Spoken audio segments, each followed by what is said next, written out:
Hello and welcome to a sort of broad overview of how I put stuff together. It's not a track breakdown this time round, just because I thought it would for once be a little bit more interesting to sort of focus on how I sort of use stuff rather than just a track in and of itself. So all the track breakdowns I've done in the past sort of rely on a tiny bit of knowledge about like digital audio workstations like Ableton, and like audio processing and stuff like that. And I suddenly realized that like maybe not a lot of people actually know about these things, and that I work in a bit of a strange way to other producers and tech guys and YouTubers and all that kind of thing. So if you search for any of those on YouTube and you type in like Ableton tutorial or something, chances are you're going to get some guys talking about Ableton 12, which is the latest edition they're on. Big fancy soft synths, big fancy laptops, huge, all this kind of all singing, all dancing kind of stuff. And one of the only reasons that I still use it and haven't upgraded, well, I mean, one is the money, obviously, I can't really afford it. And two is that you still get, on these old school Macs, USB inputs and a CD drive as well, which doesn't sound like in today's sort of like world that you need those things, but I really love having those things, especially on a Mac, because you don't really get them anymore. But anyway, so I thought to show you sort of what I do, I'd bring up a track, so let's dive into that now. So yeah, so Ableton has two sort of windows. This is the clip sort of window where you can chop up like little loops, little clips, just drop them in. And then you've got this, which is the sort of arrangement window. So the arrangement window is where you layer stuff in, where you put stuff. So here I've got like a load of recordings, I've got a load of clips, I've got a load of loops, I've got some MIDI, I've got some samples, and I just kind of throw it all together, and then you sort of stretch it out, and then there it is. There's the sort of the track, the skeleton of the track, I guess. So what usually happens when I do stuff is that I like to, first of all, play around with some loops. So I'll just throw in, as you see here, I'll just throw in like a whole load of clips, sort of loops. Here's a beat I sort of cut up, which was from my drum machine. And what I did was just played in like a whole long sequence with a few variations. So this is just the sort of the snare and a bit of hats and stuff, and then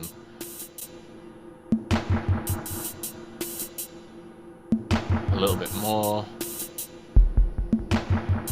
Kick joins in, and then a few like little other bits and bobs.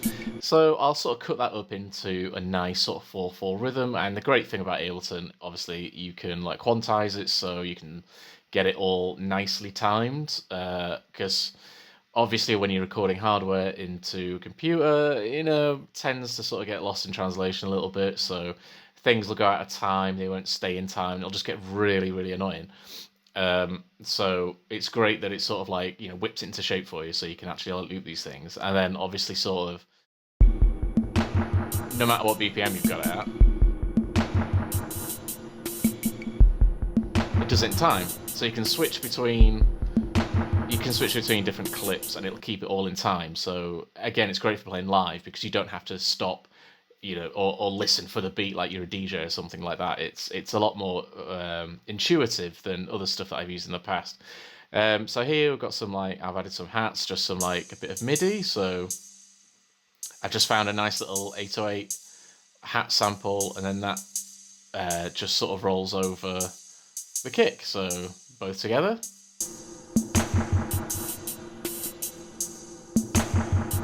And then a bigger kick. And then a snare just to layer that up. And there you go. So before you know it, you've just been sort of messing around in this clip view, and you've instantly got like the rhythm that the whole track's based out of. And that's pretty cool. I think that's pretty cool that Ableton sort of does that, and then does it really easy so you're not messing around. Great thing about Ableton is there's sort of no messing around.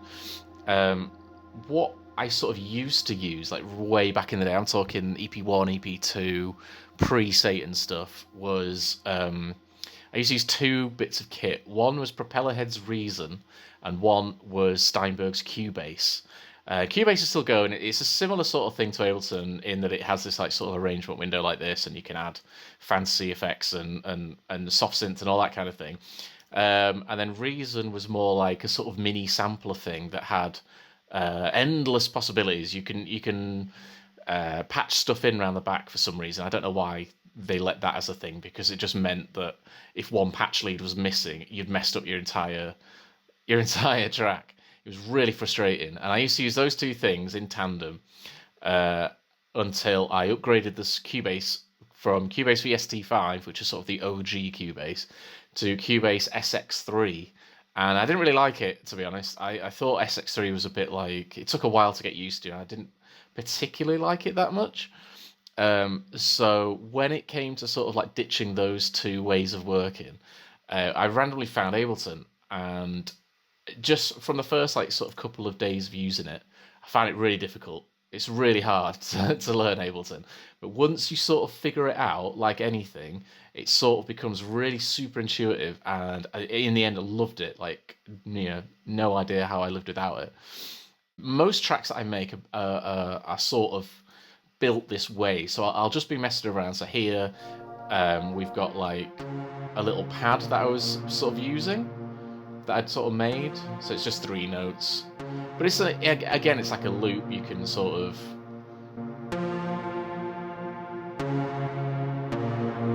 it just sort of like rolls around, and it just gives you an idea, like a sort of like landing point as to what to do. And there's a little pad that comes in again, and it's just like, it's a nice way of just sort of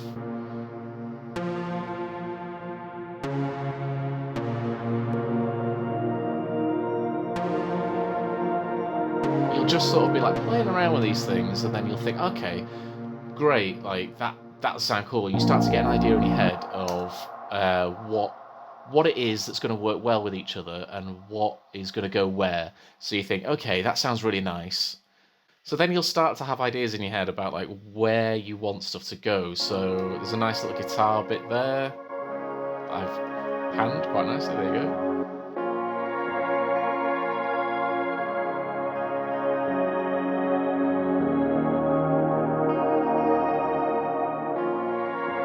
And I thought, wow, that's really nice.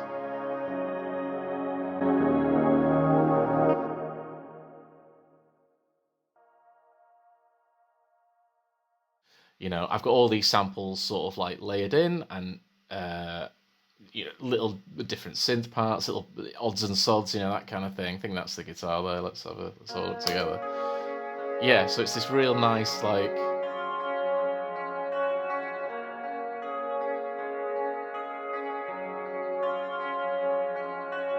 almost like new wavy sort of guitar, and I've just cut it up, so it's 4 bars, just a real nice, like, simple little guitar line, but I can stretch that out and I can loop it, and then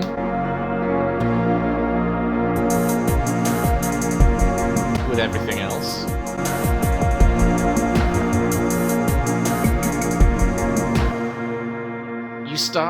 you load all the clips in, and you start to like build up ideas about what it is that you want to do. So in this particular instance, in this track, I'd have just taken some of that, looped it round and around, and then just spent a little bit of time thinking, okay, maybe I could start with the beat, or maybe I could start with the pad or the bass or whatever.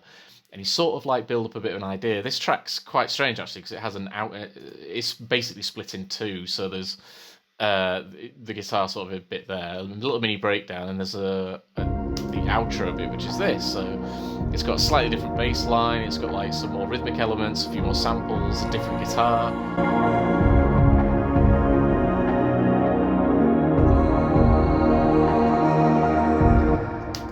So it's in the same key, it's in the same vibe, but it's sort of 2 parts smushed together, basically. And I quite like that idea. I do that quite a bit in Satan stuff. I sort of like split it in 2 just to sort of make it a bit more interesting. But anyway, yeah, so it's sort of like an ideal way of working this one. So you can see like here on the beat bit, it starts off quite simple, and then adds more elements. The big blocky loops come in, and they change over time. I've added a big kick over time, the hats and stuff, and you can play around with how much the reverb comes in, and you can tail that off, and you can do all sorts with sort of Ableton. But Sort of getting ahead of myself there. You can automate like everything. Here you can see I faded out the pad. You can do that, but with the reverb, so you can add tons of reverb to the end of something, which is again something I do quite a bit of. Um, but yeah, so this is just like a kind of nice way of looking at a track, basically. So I'll start here. I'll play around with some of these loops, put them over each other, and think, yeah, okay, that's a good idea. And then you sort of to get it into this shape, to get it into the window, the arrangement window. Sorry, I basically have to just sketch out in my head like a really, really super rough idea about what it is that I want the track to sound like. So I'll just play like a bunch of the samples, a bunch of these clips. Um, I'll just play like one over each other and kind of think like, okay, maybe I could start with a beat. I'll start with a beat, bring little bits and bobs in over time, and then bring the guitar in the pad, that kind of thing. So it's basically like a big, huge block of loops. So here, this would have looked like at the start, like all of these would have been stretched out like to this. So, all of this uh, would have been sort of like stretched out a little bit, and then, I'll just stop them over time. And it's just sort of a big block of clay, and you sort of like spend the rest of the time just chiseling the actual track out of it. So you basically got this big massive lump of stuff, and then you spend the most amount of time you'll spend on a track is whipping that stuff into sort of shape. So you'll think, okay, well, I'll knock the drums off there then. I'll bring in this little element there. I'll knock the hi-hats off there. I'll turn this thing down there. I'll totally stop these things there. Like, yeah, oh, the pad, yeah, I'll just fade that out and bring another one in there. Guitars, yeah, I'll just record another bit of guitar and add that to the end. So, you're basically constantly just lumping stuff out of this big sort of blocky mess that you've made in this. And it looks like the beat bit, like that would have been sort of the only thing to survive, but the whole way through, I mean, but in actuality, it sort of stops there. And then you bring in other elements and stuff like that, and that's sort of, it's a good way of highlighting like how I sort of make stuff and put stuff together. It's basically just going from this clip view, messing around with them until, oh yeah, that sounds nice. You find a few loops that sound nice together. You find like, minutes worth of audio maybe, and you think, okay, yeah, that can work. And then you just jam them all into this, and then you start chiseling away. So you start chopping bits out, you can delete whole tracks, you can start layering other stuff over it, so you can record a bit of guitar over it. And then so you don't have to loop it if you record like loads of it, and then you can stretch the track and bend the track into anything you want, basically. So this one is sort of like illustrating a different way of working, really. So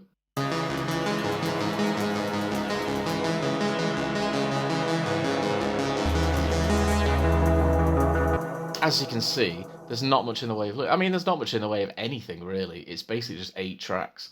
That's pretty much just the hats are like the only loop in the whole thing. Everything else is basically just recorded in. So this would have been a synth line on my mini brew, which is like my little synth. So now I sort of get into the habit sometimes of, especially if I want to do the more elongated songs, the more sort of like big stretchy ambient things, I can just hit record, press play, and let's go. And let's just record in. So I don't have to rely too much on loops, which is what's happened here. And there are sort of pros and cons of that. Like if you mess it up, you've got to start again. So this whole WAV here, this whole recording, whole synth recording, is over 5 minutes long. So if I made a mistake sort of around here, like right at the end, it would have been really annoying to like go back and have to do it again. But you get the sort of little imperfections and the little on the fly sort of things that I'm doing to this. Just opening up filters like that, messing around with gates, loads of stuff like that. It becomes a bit more human then.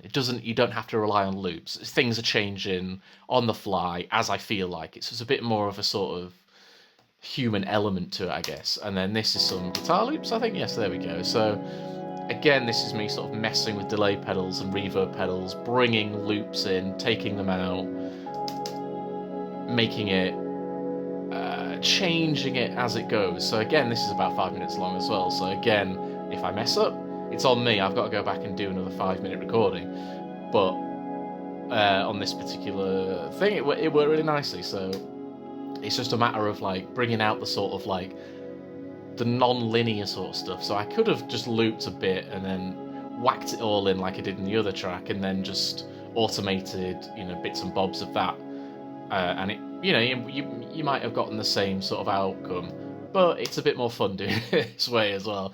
So there is a bit of MIDI in there as well, a bit of MIDI bass, and a bit of, you know, some of the samples and things like that, and